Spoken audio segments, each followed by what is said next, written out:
to LA Talk Radio.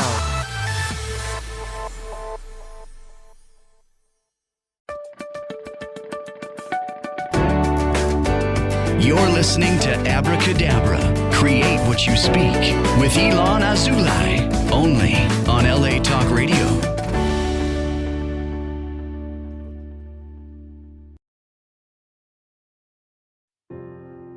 When the sky is falling and your heart is broken,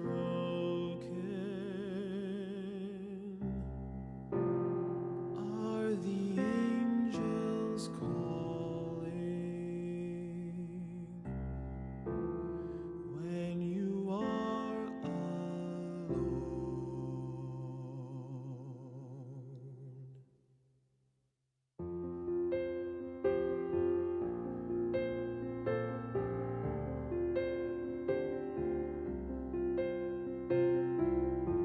when the sky is falling and your heart is broken,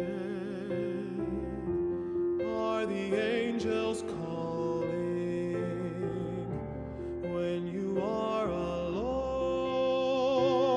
will you be ready then? When the angels call you, will your heart be open? When the sky is falling, will you be ready then? When the sky is falling, the sky is falling, and your heart is broken, and your heart is broken,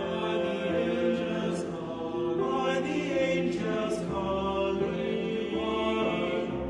When you are alone, when the sky is falling, the angels call, and your heart is broken, your heart is broken, are the angels calling? When the sky is falling, you are alone, when the sky is falling, when the sky is falling, your heart is broken, and your heart is broken. When the sky is falling, when you are alone,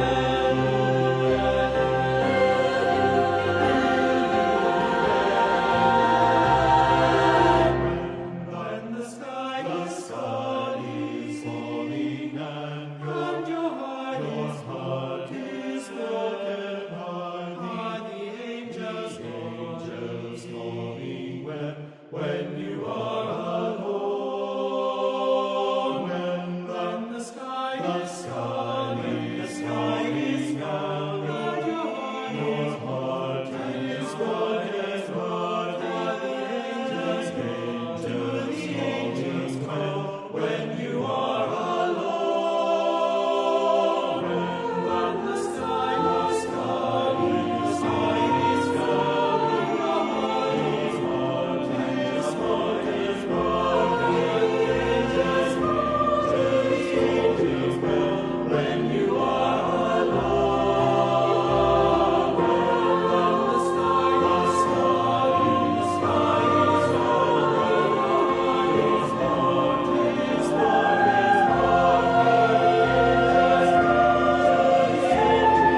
ready then? Will you be ready then? Will you be ready?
Hello, welcome to Abracadabra, Create What You Speak. I'm iLan Azoulai, spiritual mentor and a sound therapist for you who are ready to reclaim your power, bring your gifts to the world and shine with love and no fear.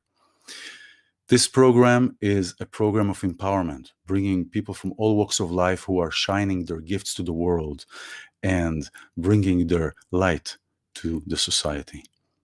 Today, I'm honored and grateful to have a lyricist, an artist, a musician, a breath worker who inspired me for many years through her art and through her words.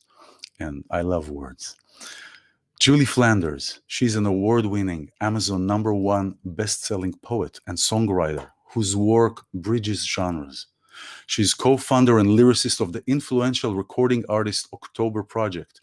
She's also committed to choral work, collaboration with other artists in music, multimedia, live events as a way to heal both the individual heart to contribute to the greater shared society. One of her works, The Book of Rounds, is 21 Songs of Grace, a work she created with composer Emil Adler and arranger Keiji Ishiguri, premiered with Chorus Austin, and has been performed by the Yale Camerata and the New York choir Caradorian, director James John. It is a fugue of positive messages, was released as a full-length choral recording with Chorus Austin. Julie is an expert in creative leadership, self-expression, and change. She provides creative business consulting, excellence training, whole life coaching, balanced lifestyle approaches, and dream achievement. And this is why we are here, to achieve our dreams.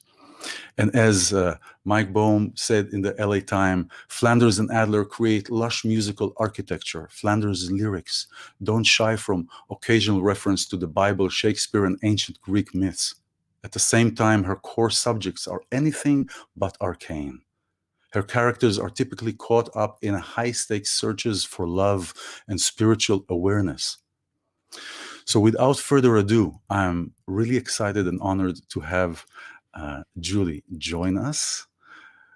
Hi, Julie. How are you? Thank you for being here. So nice to be here with you. Thank you. So wonderful to be here with you.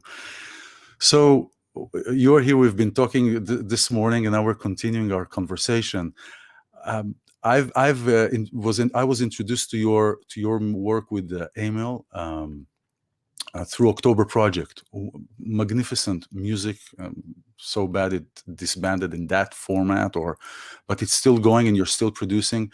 So, but there's so much to talk about what you're doing, about your spiritual work, about your heart work, about this project that we are going to announce that it premieres next week.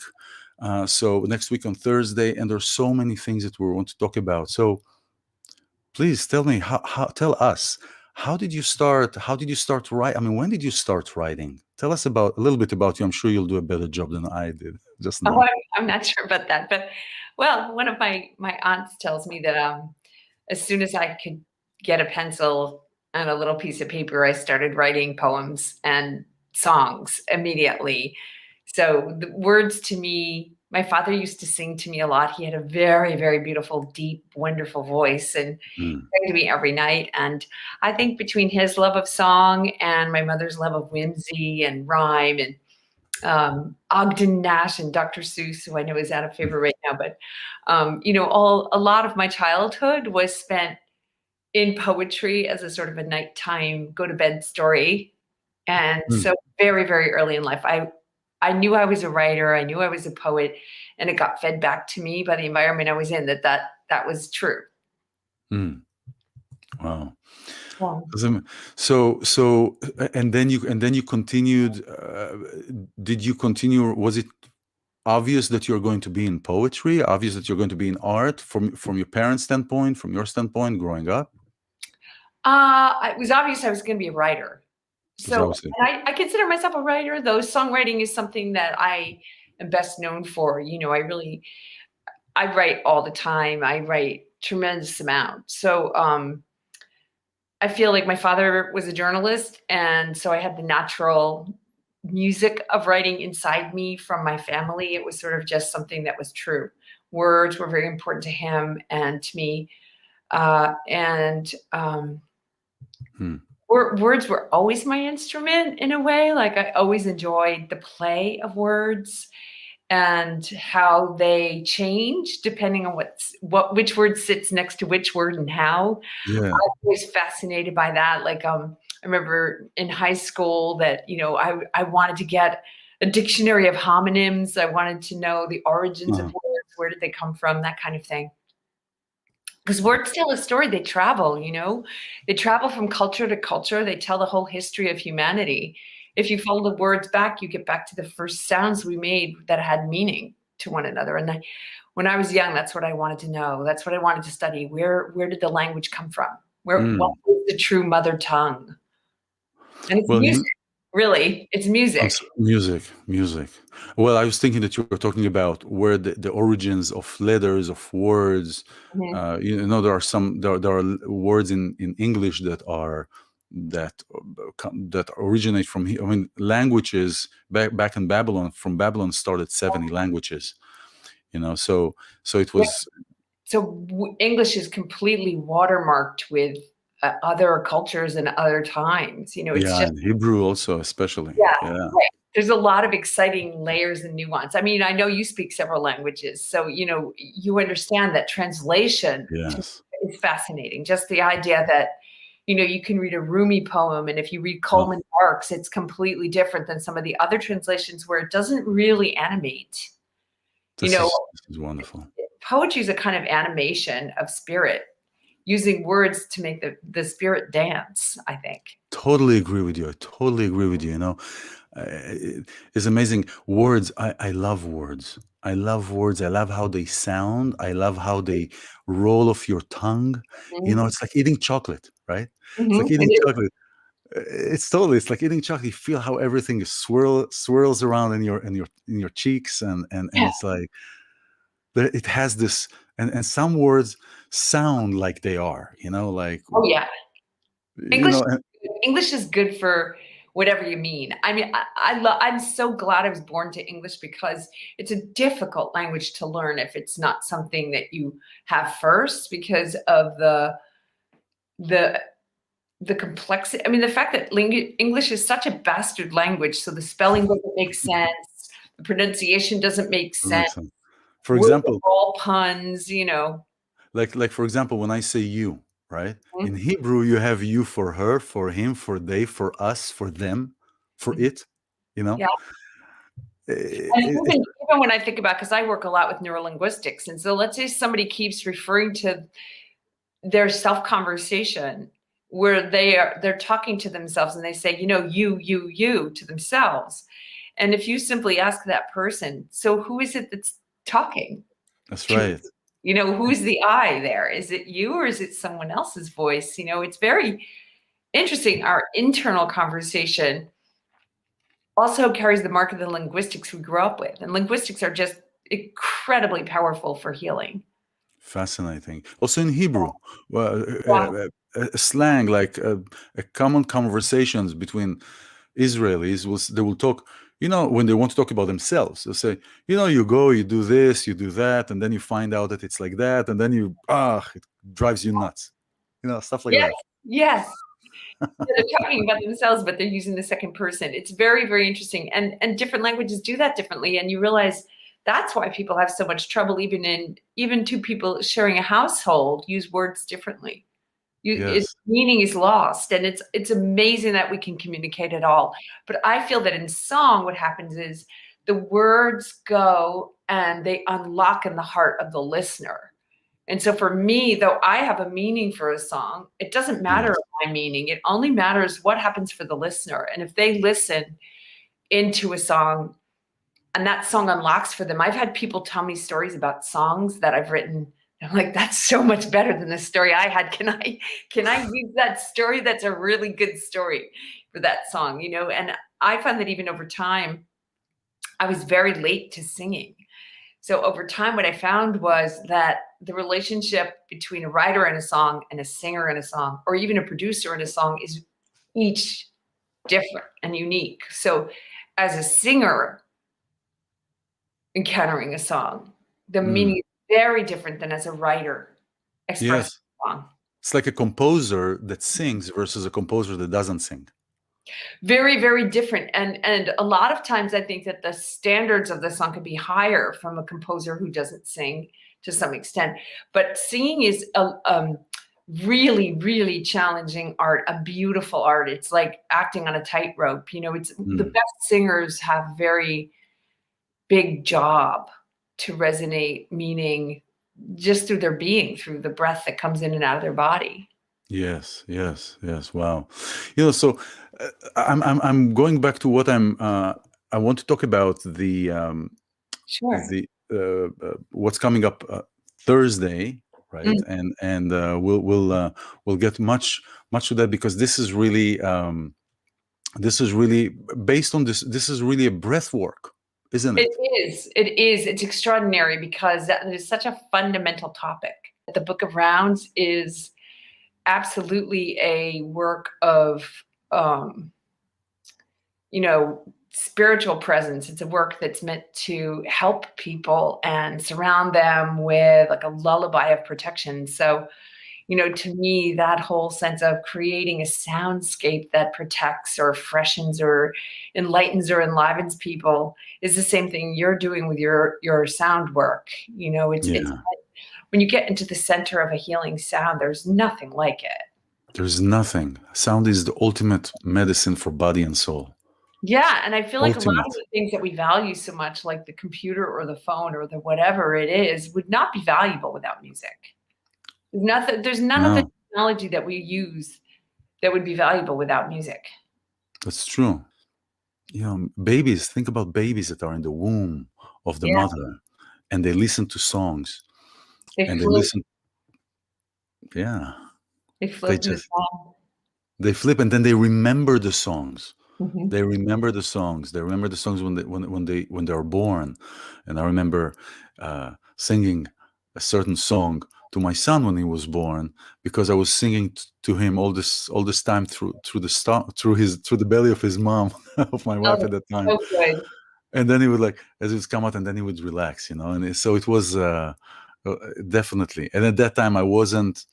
Oh, he was born during the time. Yeah, he was born during the peak of my infatuation and love with October Project.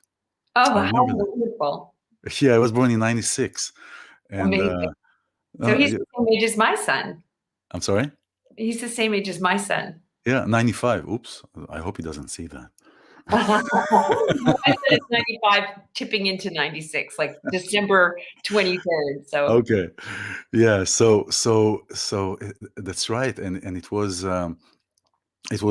is wonderful. Music is bridging worlds as you're writing, and especially during these times. Mm-hmm. During these times of this, what I call the Quranic era, and this Quranic era where we are really facing with a lot of masking, shutting our words, shutting our mouths, shutting our breath, Yeah. And this premiere that we're talking about, that is coming Thursday, next Thursday. Mhm. This is a work of releasing, of really to talk about the breath, how breath is really not part, but is so integral part of our existence. I mean, without Yeah. breath, we don't exist. We are the breath. Without We the breath, are the we don't breath. exist. You know, it's the most fundamental aspect of the life cycle. It recurs many, many times every minute. We are freshening our breath. Yes, And if we're not, if we're holding our breath, it's a completely different experience of life. So, totally. you know, having a freedom in the breath, having a full breath, having a full inhale and a full exhale. I mean, it's interesting how trauma causes people to inhale and then hold it, you know, and it's Yeah. really on the release, on the exhale, where we sing, where we speak, where we say, I love Yes. you. You know, the inhale and the exhale are different universes, but they cycle, and a person who's breathing in a healthy way is going to go right through that cycle without a pause. But most of us go in, hold, out, hold, you know, or we stutter in our breath. We have all kinds of modern habits that come from the world that we live in that doesn't encourage us to the most fundamental things like eating in a healthy way, breathing in a healthy way. You know, we're not built to that Yeah. society. You know, the most freedom that we have is in the exhale. Yeah. You know, we have this really this freedom during there, and breath is really important. I work with it when I work with people here, and Mhm. breathing. It's the difference between shallow breathing and especially women. A lot of women breathe shallowly, if that's I a think word. women are taught not to take up space and to really Hmm. command the full power of your lungs takes you out of deference and into assertion in a positive way. You know, in nature, all the animals, all the female animals, they breathe deeply. And there's no sense that a lion shouldn't roar, you know. But human females, you know, I think that there's a lot of fear in the human female. Well, no surprise. No surprise. For thousands of years, Yeah, the women have been suppressed to yeah. to And women as representative of that feminine yin or receptive or life-giving force, you know, yes. that we need to protect in ourselves. I mean, men carry the feminine also. So it's really about protecting the human element that balances us and lets us, you know, both do, but also to be able to be, to be able to receive life and not just do life, get life, Yes, exactly. you know. We're talking about this holding our breath, and that's the name of. It's written by composer Carlos Cordero, Mhm. and you and Julie Flanders, and Yes, it's an a cappella of soprano, alto, tenor, and bass. Right? yes, Work exactly. exploring the worldwide need and fear to breathe together right now using the lens of breath. It's just fascinating. It's just Mhm. fascinating. It's one, and if you're, and there is, and the link, all the links, all the information is listed below here. It's a free event to join, and Yeah. it's on, right. I'm Yeah. right, right? Okay. Yes, and if you're watching this, you know, in the future, the video premiere will stay up. So there's Wonderful. if you miss the event, you can still catch the musical part. It will be recorded. So So let's talk about that. Let's talk Mhm. about that because then I want to go back to the beginning, but I want first to start with this, which we're here for today, The thing about that holding our hasn't breath. happened yet, which is And very it hasn't. exciting to me because I'm usually very hands-on in terms of the visual, whatever visuals are put to my songs, I participate very much in that if I can. There's been a couple of times where I couldn't and it was, but in this, you know, for me, every time I write is very visual and Mm. very immersive. My background is in theater, and so it's very 3D. Even you know that sense of being immersed in something, so that you don't feel a distance between yourself and a piece of art. You feel the So art. you visualize I what you do, before you're writing. yeah, Wow. a lot. And so this piece is being created by Conspirare, which means to breathe with, and Mm. is one of the best choirs in the world. It's helmed by Craig Hella Johnson, who's written beautiful pieces, including a piece called Considering Matthew Shepard, And his work in choir is just beautiful. If you ever have a day where you need to bring music into your heart and soul, go just look up Conspirare and you'll find all kinds of beautiful work there. They're Grammy winning. They're fantastic. So the piece was commissioned. There was a solicitation for composers to find a living poet and create a piece that would address what was happening. And I think we first found out about it around June, maybe. I can't remember exactly when, but I think it was just before George Floyd was killed. Because that added another layer. What happened after that added another layer of consideration to what we were working with. I see. But Carlos Cordero is from Venezuela, and he's an award-winning, beautiful young composer. And he had read a book of my poetry, and he got in touch and asked me if I would be willing to do this proposal with him. And so I said yes, because I knew his work. So we began to talk about what's important now. And Carlos said, I would like to talk about breath, because it's what singers must use to make sound, and we can't breathe together. We can't sing together. And I was like, I can't believe you're saying this, because I've been having the same consideration. So we worked for quite a deep, substantial period of time to consider all the ways that breath is at the heart of what's happening in the world right now. It is. And it was at the heart of the global pandemic. The people were holding their breath from fear. I was in New York during the worst of COVID-19, and I heard people coughing themselves to death in my building and the buildings next to me. I heard sirens every 7 to 17 seconds for a month. And I went out in Central Park, which is my backyard, and saw, bodies being put in refrigeration trucks, and they built a hospital in a field. It was very grim. So that was the surrounding context. And so what we wanted to do was, we knew that singers would probably not, there was no possibility of the piece being sung in the next year. So we wanted to create something that addressed that too, because 54 million people sing at least once a week in a group in America. Which many people do not realize. It's not just a fun activity. It's something that holds communities together. It's something where people express themselves and hold their life together. And so we really wanted to deal with the interruption of life that was caused by people not being able to be with their loved ones, old people being isolated and having to go to the hospital by themselves, all these kinds of things. And so we used breath as a lens for that. And then there was the words that George Floyd and other men have spoken upon being killed were, I can't breathe. I can't breathe, yes. And, the notion that in that moment, they were not helped by anyone. And so we wanted to catch that feeling of the loss of compassion that's been happening in our society, and the need for it. The need for us to look at one another and see a human being and see a person that we give care to. Wow.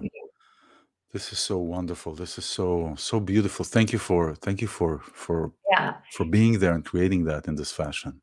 And then what we really wanted to do was, we didn't want to leave the story, the idea that we are in a hopeless or despairing place, even though probably Carlos and I were both in a pretty hopeless, despairing place as artists creating the piece. Yes. We decided that we would have the courage to move from grief to hope. The notion of breath coming back and breathing together, being together, the future, the horizon of people learning from this experience and valuing things that we could very much take for granted before this pandemic. So the piece, very much so. It's very short piece. It's 5 minutes, but in that 5 minutes, you really get to take a journey. Yeah. So you have how many singers? It's 26 singers. 26 singers. It's going to, I mean, it'll be the first time I see it. Will be the first time everybody sees it. We're going to have a Zoom where we can all gather and talk and have feedback with the artists. There's another piece that's performed as well called Calling Across by Brian Newhouse and Kyle Peterson, who's a wonderful composer. And there's going to be the chance for people to all be together watching it and then coming back and talking about it, even though, if you could do that live, you would be in a space and then you'd have an intermission and you'd have maybe a glass of wine or something. This is wonderful.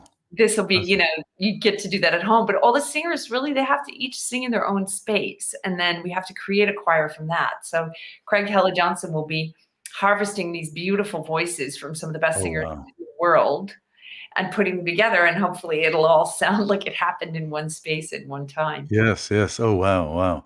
And then so that's the next, that's not the next day. There is a next day that you were talking about, where people from the different parts of the world that can come together.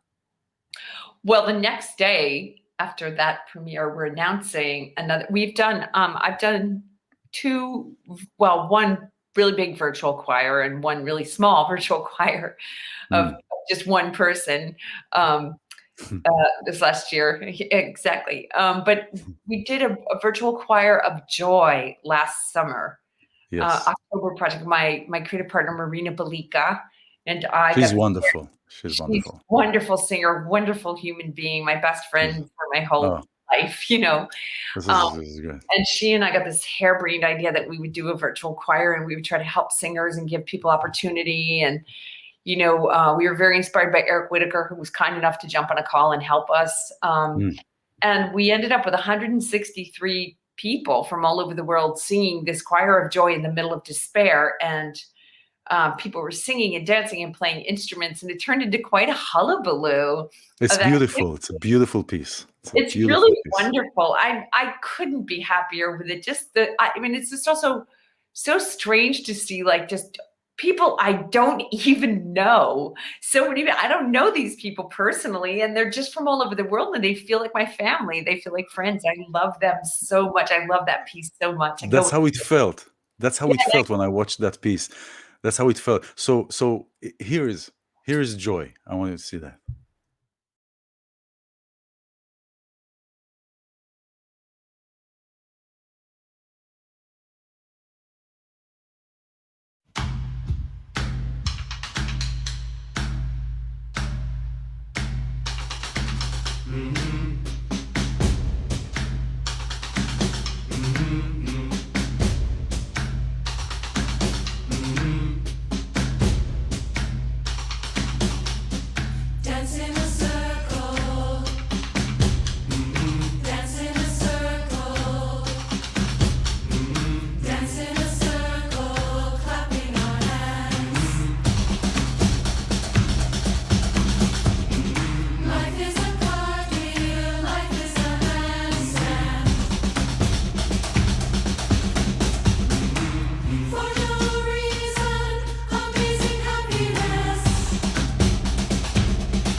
Dance in a circle, clapping our hands.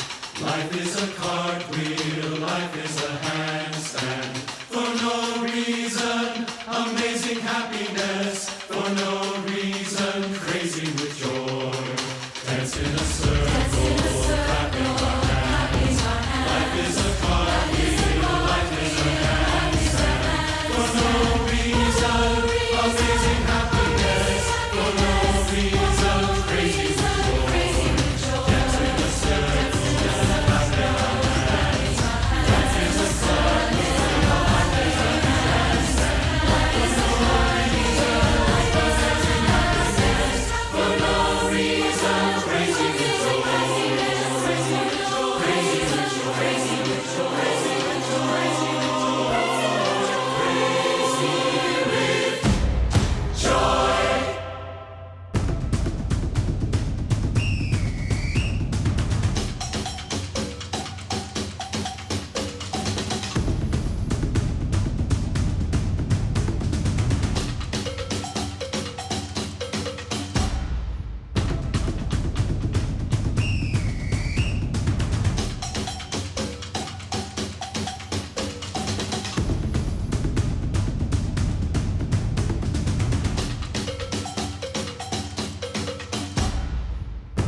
This is just, I felt it really felt like a home. It really felt like a very homey kind of, everybody in their corner. It just felt very, very, it was very beautiful. It was very beautiful to watch that.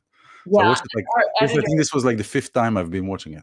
Oh, that's so good. I love that our editor, Ulrich Villebois, did the editing, and Thank he you. came up with some really wonderful. We love working with him. We collaborate with him a lot, and he just came up with some wonderful ways to convey circles and the fact that they're rounds. And Yes, yes. I love the baby Maya at the beginning. She's Yes, yes. oh, It's it's so so perfect. The baby was like, it was like almost like a rhythmic. Her oh, movement were almost like were rhythmic. Were like part of, like they set perfectly in time. Now I don't know if he maybe scooped the video a little bit or first, but it was perfect. It was perfect, right? just like she was like, Ulrich's that's Ulrich's magic. But I also love that baby. And her grandmother told me that her grandmother and mother watched it with her. She watched herself and she just mhm. went ecstatic. She had no idea how that could have happened. And she just loved it herself. I wish that in itself would have been a video, is watching her watch herself and all that joy. Wow. I want to go back. So this is the way that I see that in comparison to October Project, to the Mhm. lyrics. I mean, the music by Emil, he's a wonderful. I love it. I love his music. He's just so ingenious. By the way, he's just like just touches something and it's like. um, but there is a difference. There is a difference in the lyrics. There is a Very difference. different. Yeah, Very I different. mean, you obviously know that. I mean, people have talked to you about this so many times. There is this kind of dark, gothic almost in Mhm. some songs, at least. Let's say in "Bury My Lovely," which is one of the songs. The first time I heard it, I fell from the floor to the chair, Mm. literally. Like, it was just like I was mesmerized. Of course, also the presentation of it, and the singer of Mary Fall at that time. She was at that Mhm. time the leader of October Project, the lead singer at least. The lead Um, singer, yes. the lead singer. The lead singer of October Project. Yeah, the lead singer. And it was just, first of all, it felt to me as if you wrote the words, and Emil composed the music to the singer. That's how it felt to me. It felt like it felt very uh, together. Mhm. And then so that's the first thing that got me in. But then and then the words, and so the music drew me in, and the voice drew me in, and then the words. And at that time, I think I was in my mid-20s or something. I don't remember, something like that. Yeah, mid to late 20s. I wasn't as comfortable with my gifts, or comfortable with words, and comfortable with my voice and so forth. So it took me a while to get to the words. But Mhm. once I got it, I think this was the first time that I really start listening to words in a different fashion, in a different way, listening to it from my heart, because it moved so many things within me. Now, so "Bury My Lovely," it is. I want to play the song first, and, Okay. and then we can talk about this.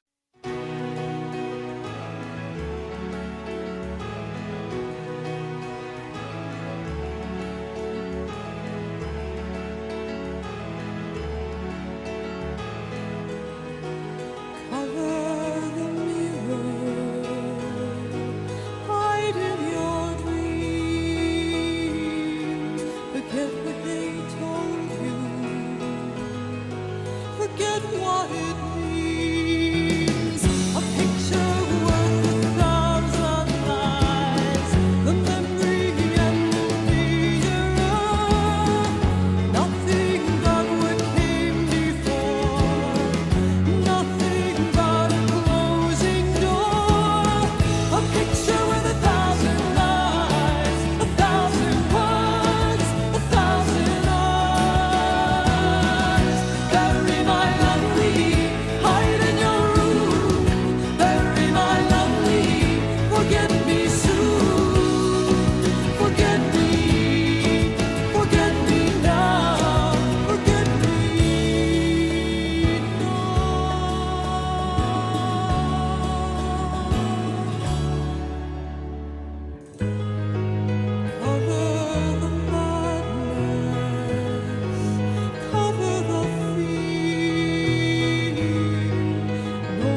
So please tell me about that.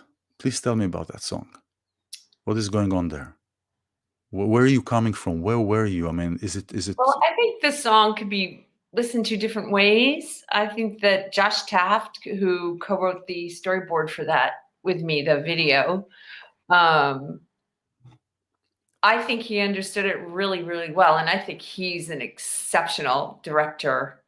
His work is extraordinary. And I think he's gone on to make some beautiful commercials as well. I think but he really understood the song visually the way I would have hoped somebody would understand that song, which is there's a dreamlike, archetypal, universal horror song, and haunting to the song. And the song is a sort of, it's a dream, but it has a resolution. And the resolution is that there is in every human being an ability to overcome, to move past or through dark experiences into something better. And through experiences that we have, we become strong, we become healers, we become other things. And so I think the song is really about that. It's about finally speaking a truth that may have been secret or hidden and letting that truth be opened. Yes, yeah. So it is definitely. Did you think about that song? What you're telling me now back then at the same time, or is it something that evolved now as you're looking back at the song? I don't really think about my songs so much. I like listen for them and I try to render what comes. I don't think about the song. You know, it's like I have to tell, when I have to tell what a song is about afterward, I have to think about that because it helps people to frame their experience. But yes, I didn't want that song on the album. I was really opposed to it. Really? Mm-hmm. Did it reveal too much? Yeah, it felt revealing. It felt like it, you know, I always try to reveal, I think art is about risk and we take different risks. So for me, the risks there were very different than the risk of the Book of Rounds. The risk of the Book of Rounds, you know, I'm a pretty sophisticated songwriter and I have a lot of technique and I have a lot of skill. And I've always decided not to show that off. Yeah. I rarely try to show off because I think it ruins the song. And so Emil and I will often do something beautiful or clever or an extraordinary like twist of pyrotechnics. And then we go, this sucks. You know, this is like too fucking smart and we're not doing it. And we bring the song back to its emotional simplicity. But a lot of the lyrics that were more passionate and poetic got onto the first two albums there. And so, you know, Return to Me and yeah, people know that song, like for example, Falling Farther In is a tour de force. There's a lot going on in those, in the technical creation and the technical production of those. And hopefully nobody hears that but musicians. But a lot of our fans are musicians, are poets, are themselves incredible creators. So they hear it. And we're very satisfied that they do. But they don't have, nobody has to. Hopefully you can just feel the song. But the Book of Rounds is a very different vocabulary. And that vocabulary, I became a mother. So I wasn't just a person in the world. I now had a different experience of myself.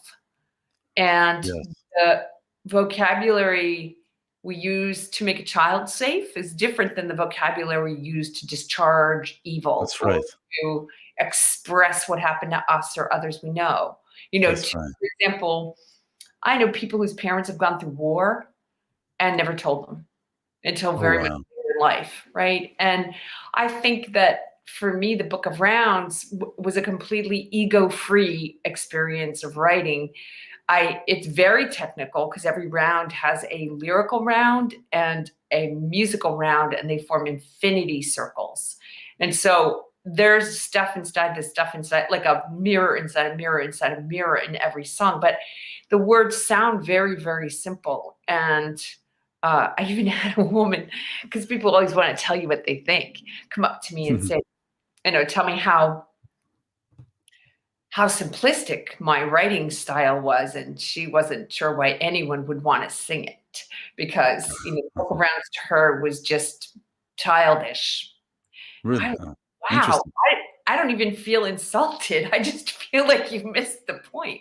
Whereas I think if she'd been talking about something that was, a work that I really was like, wow, I'm showing off, I might have actually felt it in my ego. But here I knew I knew that I had channeled what was meant to come, these positive messages. I knew that they didn't show off. I knew that the vocabulary was a child's vocabulary. It was meant to be.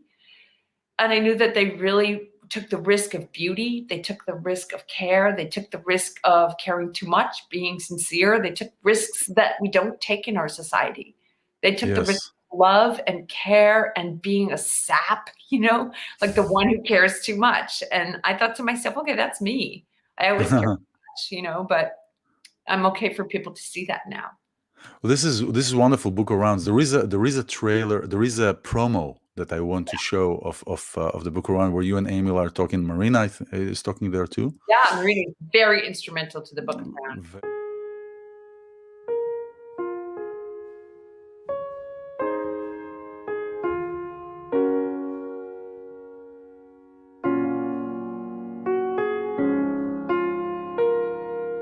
So I'm always trying to find that tipping point where the music and the lyric come together to make something greater than either.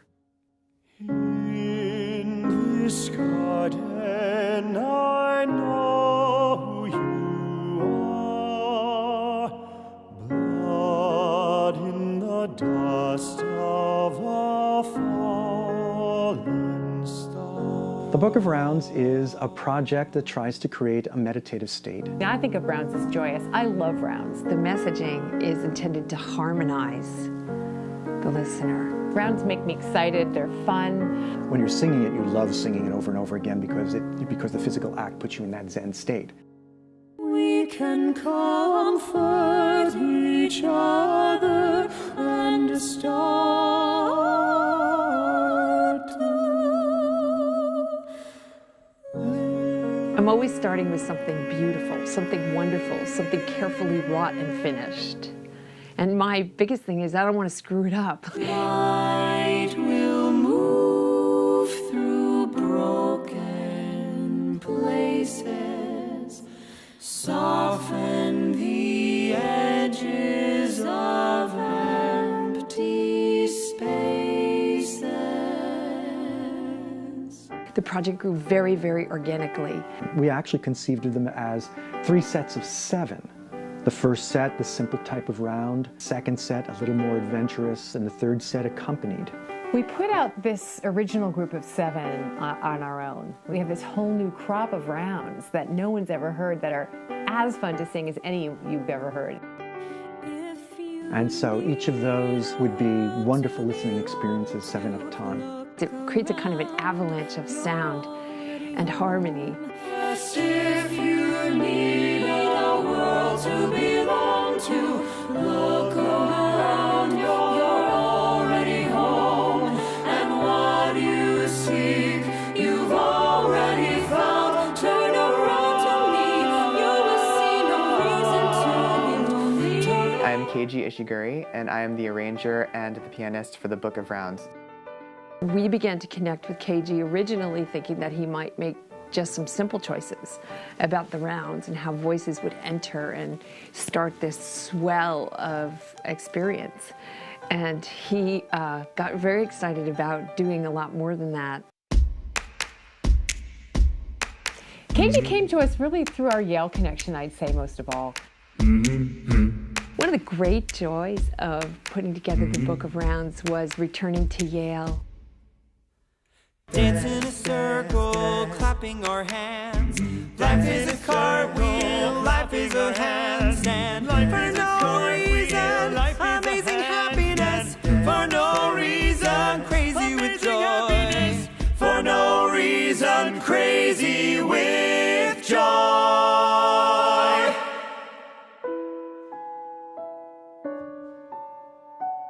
The piece feels very close up, and yet you could imagine it in the world's largest cathedral with 1,000 voices, and it would work either way.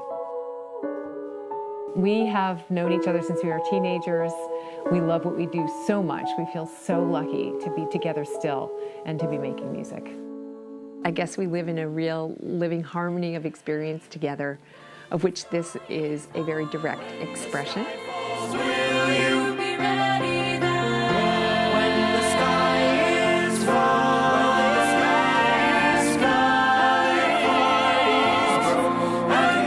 This is a very important piece to me personally. I love this piece, and I love what it offers to the listener and to singers.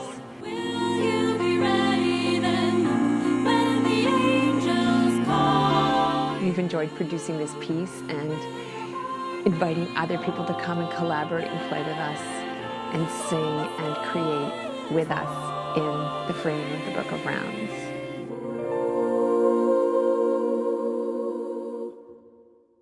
Will you be ready then? Will you be ready then? Will you be ready then?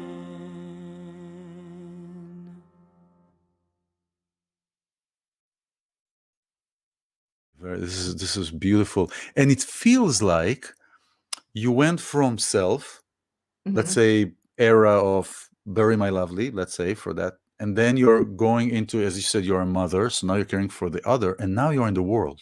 So it's like the spiritual journey that we all go, but in your case, you're going through this spiritual journey of self, other, and the world. I don't know that I write so much from self. I really write from archetypes. So I think it might be that the archetype I was writing in at the time of the first album is different than the archetype I was writing in for the second album, which is different than the archetype of the Book of Rounds. And it's different than, I mean, I have another project of Rounds that's going to be around the notions of people who have been dispossessed of their homes all around the world and been thrown out of their house by a war, or, you know, this is amazing. Trying to cross a border but having nowhere to go. We live a lot with many, many women and children wandering this world in terror and not having a place to go. And I find that to be abhorrent. And so, you know, my next project will be trying to hold the horror and the wonder in one place. Oh, wow. You know, and so, I mean, it's pretty much horror and wonder. Yeah, the horror of circumstance and the wonder of the human heart. That like a child, the wonder of a child that has no. Wow, this is what a blessing that you are in this world. Well, thank you.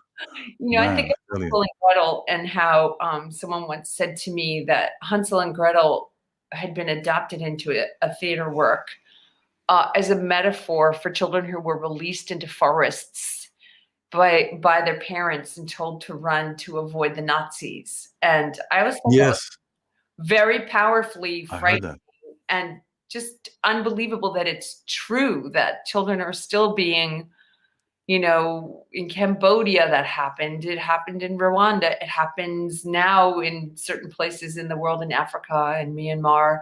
It happens in the US too.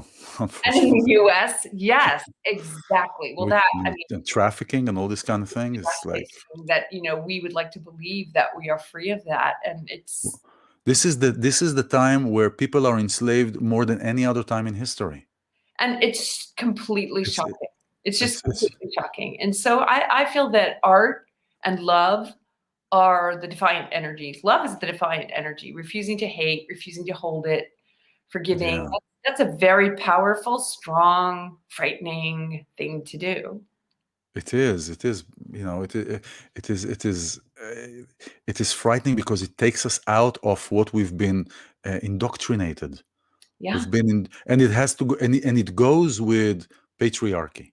It's like goes hand in hand of the fear, the war, the patriarchy's influence, the domination, putting the thumb down, the bullying, all these things that are going around, all these things that are part of that construct. And it is scary because, And the thing is that it is when we are, I know when I'm in the space of expansion and love, it is so, then I remember how easy it is. Yeah. Only then you can remember when it is so, when I say you, only then you can remember when it is so easy to be in that space. But when in the space of fear, it appears to be so hard. No, I can't. How can I choose to be in a good space when this is happening? Yes, and I feel that as a parent, that was one of the great lessons for me, was to be given the gift of another human being framing love for me, where there was no limit to the amount of love. Yes. For my son, and I learned from that feeling of no limit to the amount of love is something we can have for everyone, for anyone. Forever. You just have to be to your beloved, though your beloved teaches you how. Yes. You know, Angel's my beloved too, but it's different to love a man than to love your own child. I mean, it's different. Yeah, it's so easy. It's so easy to love my son. There's, it's a gift to love like that. I find that's a great gift in my life and in my work.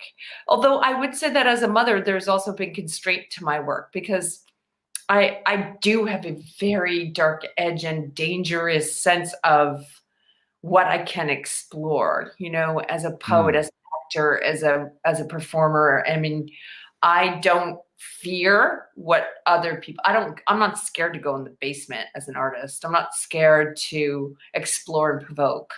But as a mother, as a person walking around, I like to be appropriate. I had a lot. So how do you harmonize, not necessarily balance, because many times people think of balance. Yeah. How do you harmonize going between as a mother and saying, okay, now I'm an artist, now I'm a poet, now I'm a mother. How do you differentiate that in your writing?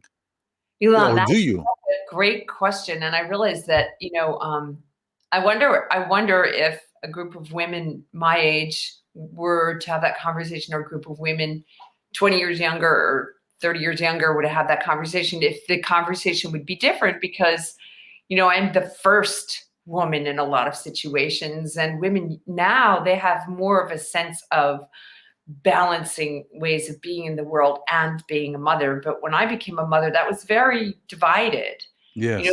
And for me, it's that I have to hold the notion that there's contexts, and that my son's context and him growing up was really important to me. And I wanted him to sort of own his territory and not be defined by us or what we did in the world, but to be defined in his world, his way. And so we really let that happen. But now that he's a grown man and has his own world, there's still an inner inhibition to me to really be as weird as I am, like I'm much weirder than I would want, him to see. So there's a sense of, like, if I had to think of an audience of, someone that might be, that I might be afraid to find out who I am because of that. And so I think that's like something interesting to actually explore. I have a friend who's, she's going to be turning 80 this year, and she was taken off the road because of COVID, but she was in a Broadway show touring in Anastasia. And her name is Joy Franz. She's a wonderful, wonderful singer and performer. And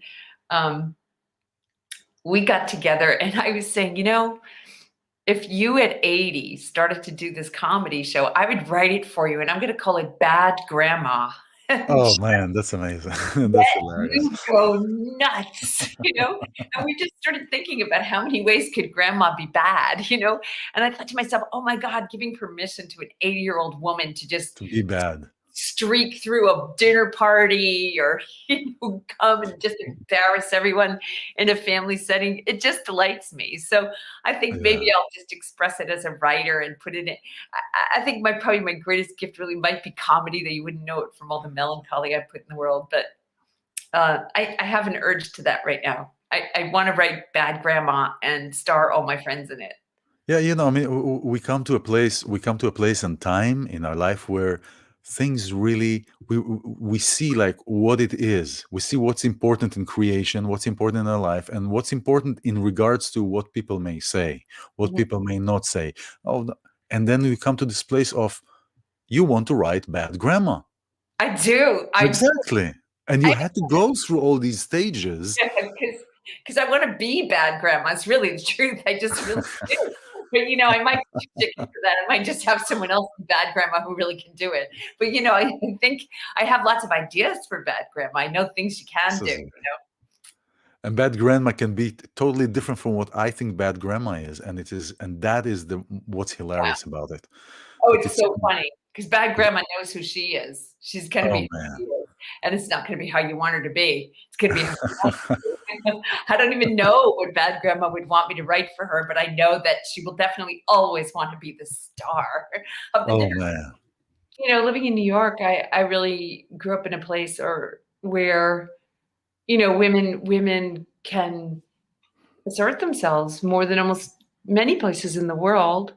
But there's still a masculine element to that, right? In other words, it's asserting yourself in a male world, a male way, in business a lot of the time, as opposed to it being, you know, a more feminine approach to the world. That still hasn't happened, where, you know, the things that make someone a wonderful mother get valued in a society.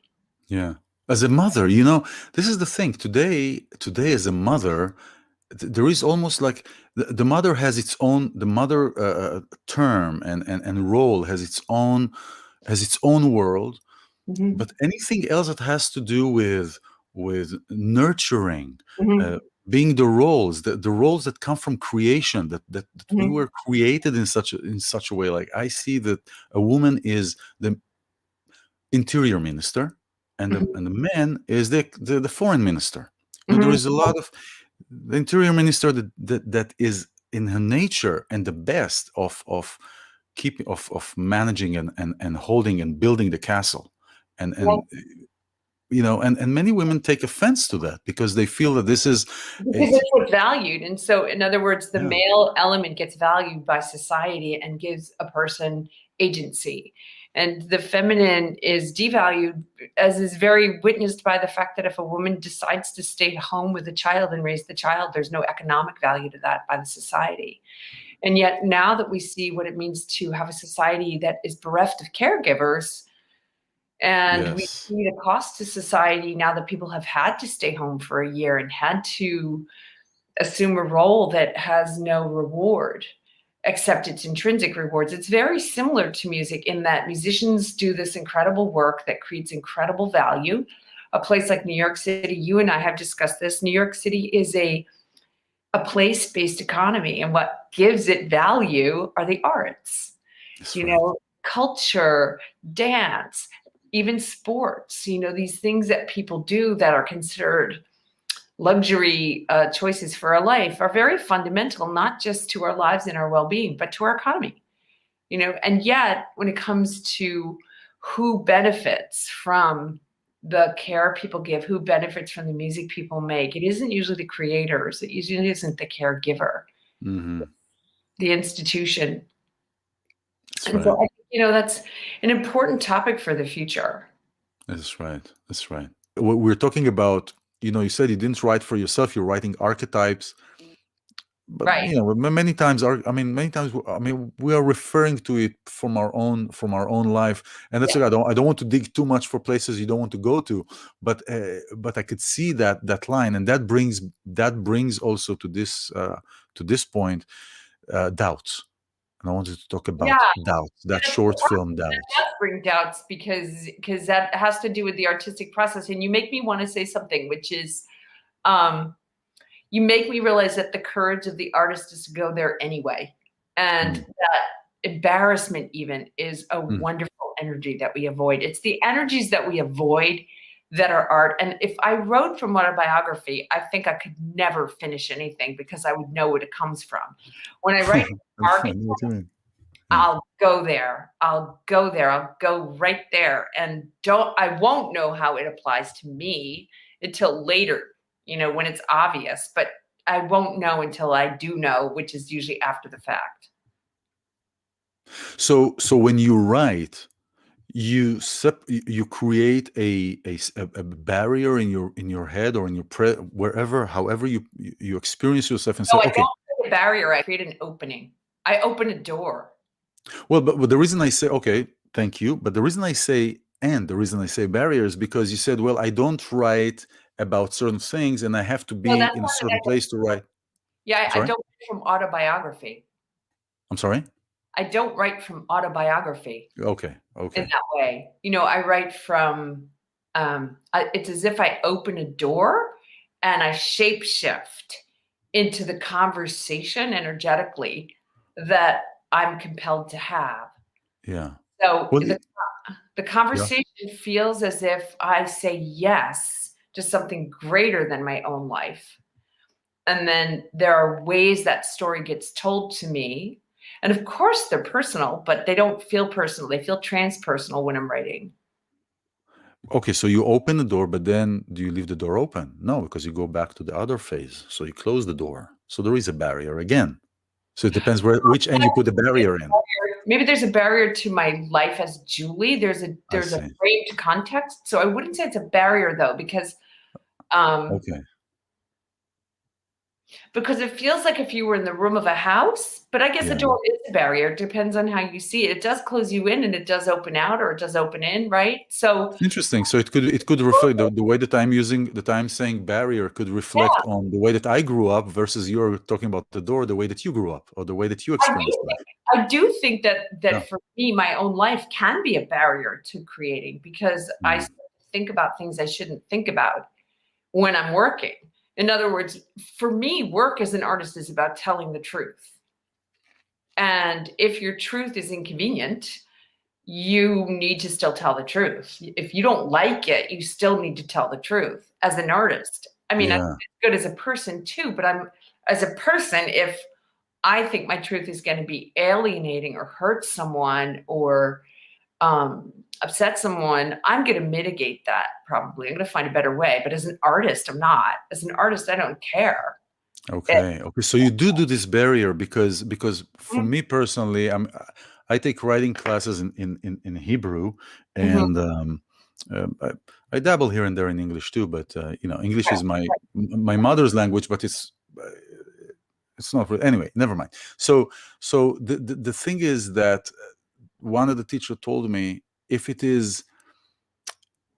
you're thinking whether you should. If you're thinking whether you should think about it or not, then you should write it. Yes, I think I know what you mean about that. Like, in You other know? words, the thing you avoid, the resistant Yes. place is the place where the best stuff is. Yes. Because Yeah. like silence is many times people don't know what to do in silence. They cannot handle silence. Like we're talking, and then there is silence, and somebody has all the time the urge to, like, I have to say something. I can't just leave it like that. It is. So doubts. I want to play, please, that wonderful animation. Who did the animation? Phoebe Cavisi. Phoebe Cavisi. Okay, it's wonderful. There's doubt.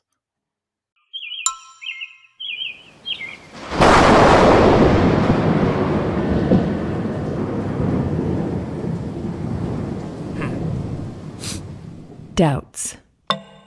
Do not let them in. They eat dreams. Color first. But they eat everything, including the skin.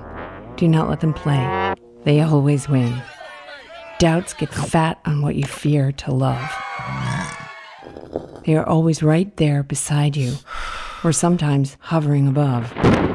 Doubts love whispering in your own voice, into your secret ear. Doubts linger, even when they pretend to go away. Even so, they are still near. Doubts will not ever be your friend. They will seduce you. They will lie to you. They will allow you to imagine and pretend whatever is untrue. Doubts live forever. Doubts never end. When a doubt offers you a gloved hand, you must say no. You must not try to understand or to explain. You must not argue. You must not blame. You must continue to be the same or better than you were. Doubts are insidious wherever they occur. They stay stuck in your emotions, and doubts pretend They are an ocean, and they invite you to drown. You must hold the doubt down until it stops breathing. If a doubt comes back, make it write you a letter, full of its seething, broken teeth and its false attack. When you see a doubt, turn your back on it, or if you must, come right up to it, break its trust, and stare it in the face. Tell a doubt you don't believe it. You will not draw it into being. In fact, you will erase its sneering face until it is a mere smudge. Sometimes, when a doubt is strong, you will be tempted to budge in its direction, to play along, to sing its song. Don't ever play. Doubts will always betray. Instead, conduct an orchestra of belief in your head. Let every instrument sing praise until you raise the horizon and turn a doubt into a pale wraith that fades from view. Court faith, court beauty, court gratitude, and express your happiness in thunderous different ways. When your world goes broken and you have too much room for doubts, remember this: tell doubts to get out. And instead, invite yourself to receive joy. Invite yourself to perceive what is possible, to what you believe, to what you hope, to what you know and can see to be real. Doubts will steal and eat your dreams, but only if you let them.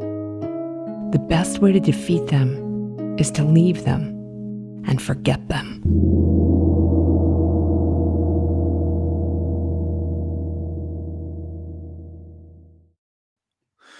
So this is really powerful. I've watched it twice, actually before today.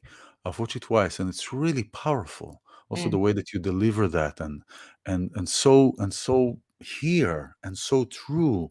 Before we were sitting, I was doubting. I was like, no, maybe didn't I doing this enough? Maybe I didn't do this enough. I'm going to talk to Julie. I mean, Julie. I mean, and Julie and Amy. I mean, you like for years you've been like, what am I going to, and many times the thought, if not all the time, the thought is greater in its negativity than the action itself. It's just the beginning of it, and once you start going in it, it's like the first incline in a roller coaster. It's the scariest one. Yeah. So you go up, and then once you go down, then it's all. Thank you. Yeah, This not is a as bad once wonderful. you realize. Yeah. And I feel like I don't think that conversation ever goes away. In all the people I've worked with, and I've worked with some really amazingly famous and accomplished people in my coaching work. And I think that what everyone is always saying in their own head is, oh my God, I suck, or some version of that in their language, in their way. They're basically like, am I okay? Do I suck? And artists have that more so because we're more sensitive. So that doubt will stop people from telling the truth. And yet you can't create without that doubt. You need that. It's a friction. It's really the monster under the bed. Yes. You kind of need it. You need the terror. You need the terror wall. You need it. You need to keep moving through it. Work stays good because you keep going into new territories. Yes. Pushing our boundaries. So pushing our boundaries. I mean, if we, I discovered that when we have these boundaries that we can push through, that I can push through, it gives more a sense of a freedom than there is nothing, and you're just like going here, going there, going where, going. But there is something to push through. So in your work, let's touch on your coaching work, because this is like, again, an arc that you started, and now you are here in this place. How are you incorporating your art, if you're incorporating your art, into your coaching, into helping people discover the best version of themselves? It's interesting. I've kept them very separate for most of my life. I haven't really bridged or integrated, except in this way. I'm deeply trained in hypnosis, trance states, flow states, and neurolinguistics. So I know a lot about the brain, and I know a lot about the embodiment of transformation. And my first work was coaching people who were working artists, singers, actors, dancers, writers, filmmakers. And those people say yes, and a lot. But my current work is often with people who are designing businesses of the future or lives of the future or culture, media, technology, different things than I used to work with, and helping people build things that haven't existed before that have a lot of impact on the world. So I'm always working with creative people, but I find that artistic creativity is a divinely aligned conversation with God, let's say, if for lack of a better word, a conversation with God that you really take dictation. You're coming from within. You're expressing something for its own sake because you have to. And artists need to do it, and they can't do it to please other people. Whereas a business, if you don't have a marketplace, you don't have a business. That's so you right. have to think outside in, and you have to be creative to that to some extent. That's and right. then innovate. So depending on what kind of a client I'm helping or what kind of a thing we're doing. So I've helped people in personal ways. For example, I've helped people who have been very, very ill discover miracles of health. That's a very interesting area to work in. And hypnosis is sometimes very effective for that. And I've helped people who are really just incredibly successful in the world deal with the things that come with that, because being very successful means you have different challenges than other people, and there are very few people who can help you, because first of all, they don't believe that you have a problem, and then they don't really know the structure of the problem or how being more successful is more terrifying in many ways than being mediocre. There is a lot of comparison. So I'm automatically comparing my life to his. So what are you complaining about? Stuff like that.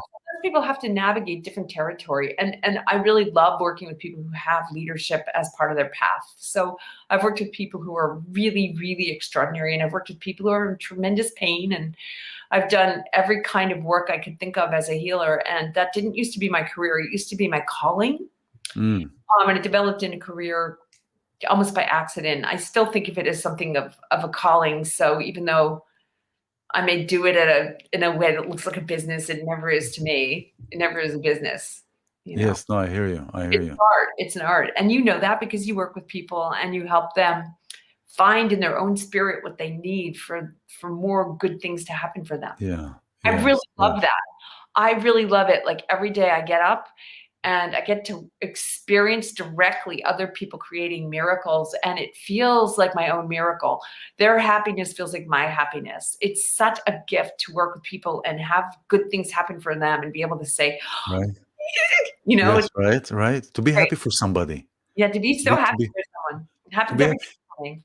And there are many people that I've encountered that says, no, you cannot be happy for somebody if you're not happy for yourself. No. I think happy, I have a thing with it. What's your? Because I've been in these places where things were not manifested in my life. Thank God I'm in a place where in the last several years things have been, thank God, have been wonderful, and I'm sitting here with you, and I'm doing this because I love this, and then because I love helping people, and I love just showing things and bringing people to the stage. But there were times, yes, and there were times that but and everything. I'm a poet. You can say but. There were times that things were not working the way that I hoped or wanted, or because I did not feel my energetic presence in that place of abundance. And I still remember that I was happy for this girl that she received what she wanted, or this person that had just got a new job. It was. I remember those times, and I have a thing with it. I don't believe that it is not possible, because there is the sentence in Hebrew, "Ve'ahavta l'reacha kamocha." The sentence says, "Love your neighbor, your friend, like you love yourself." But what it says actually is love to your neighbor like you express love to yourself. Love to, meaning, first of all, the focus is on me, yes. But love too is, I want for you the best, just like I want for me. Yeah. And it's not about loving you, and yes, it is about loving you, but I don't know you. I haven't been there. I don't know your entire creation, your entire how you are. So it is kind of something that is very difficult. But if I want for you the best, just like I want for me, then yes, I can show this love to you. You know, how do you feel about that?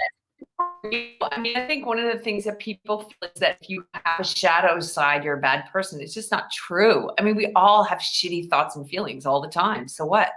It's really about your choices and bringing loving kindness toward yourself so that you're nourished enough to be able to love. You know, I mean, I think that the metta prayer, the Buddhist prayer of loving kindness is a really valuable prayer for people to know, because it starts with places where it's easy to love. It brings that love back into yourself. Let's repeat it again, because you've been cut off. Your audio suddenly, is like, you start talking about the Buddhist prayer. Yes, the prayer of loving kindness. Can you hear it now? Yes. That's so funny that should get interrupted of all things. It's probably most important, right? I was listening to a wonderful teacher, Tara Brach. She's got a book called Radical Compassion. It's beautiful. Yes.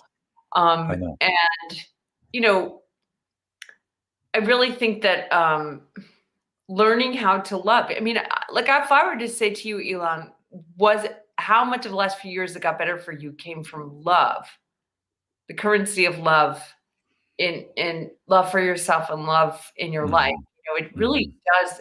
Love and courage, you know, are two really important energetics for people. But love doesn't mean you're perfect. I think far from that. I think people encounter themselves and they think there's something wrong if they're hateful or they're jealous or they're angry or whatever. That doesn't mean that. It just means there's something that needs to be changed for you, you know, that. Yes. And the faster you bring love to situations, I think the faster they clear and the circumstances clear with them. Yes, exactly. Thank God. And wow, what wonderful. What an enriching and a heart-opening conversation is to sit with you here and to hear how you're working and to just talk with you and to feel your energy. So thank you so much for all this. We are at the time, already past the time, but it'll be fun because it's going to be lengthier than usual, and that's wonderful. So this Thursday, please, we will have all the details here this Thursday. What time is it going to be? It's going to be 8:30 Eastern time, 7:30 Central time. Yeah, so it's 8:30 Eastern for here in LA. It's 5:30 Pacific. And this is free and it's a wonderful experience. I really recommend everybody to just take a few moments, a few minutes for you to expand and to just discover something that maybe you're not, just to open to something new, just to be open to something new. You don't have to promise anything, just to open to something new and just experience this marvelous creation of Julie and Carlos. And Conspirare. Yes, thank you. And this is just wonderful. I've been blessed to hear that, but I'm going to be there again. So, Julie, is there would like please any other last words of encouragement or anything that you want to add here for everybody or about your work? Yeah, anything that is. I do, because I feel that one of the things, because I'm both a teacher and an artist, is, and they don't feel that different to me, is for people who are artists not to give up, you know, to really express yourself. It's a lifelong journey. It's never too late and it's never too early. And if you give yourself the gift of your own presence, your own expressivity, if you move that through the way that it wants to come through you, through your own fingerprint, soul print, whatever, it is important. It is important for the world. You send it out the way you send it out. And look at how many years later I'm meeting this person who came to me, iLan, through music. And we have a whole world and network of connections now that we can share because he listened and I listened. And really, when you listen to yourself and you put yourself in the world, you're going to find your right place. And your right place is in your right people. Amen. Thank you, Julie Flanders. Thank you so much for being here, for embracing this time and blessing the time together. and for your creation to continue in open hearts and shine yourself to the world and help people. So thank you very much for being here, Julie. Yeah, thank you. Yeah. Thank you, and thank you everybody who's been here. If you know that you missed the show on Thursday, it'll stay up, so the links are still valid.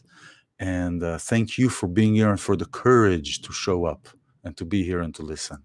This is Abracadabra, Create What You Speak. I'm iLan Azoulai. I'll see you next week. Litot. Bye-bye.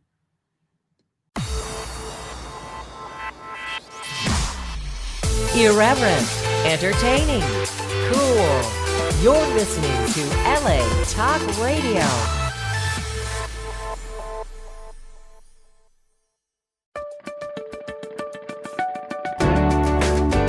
You're listening to Abracadabra, Create What You Speak with iLan Azoulai, only on LA Talk Radio.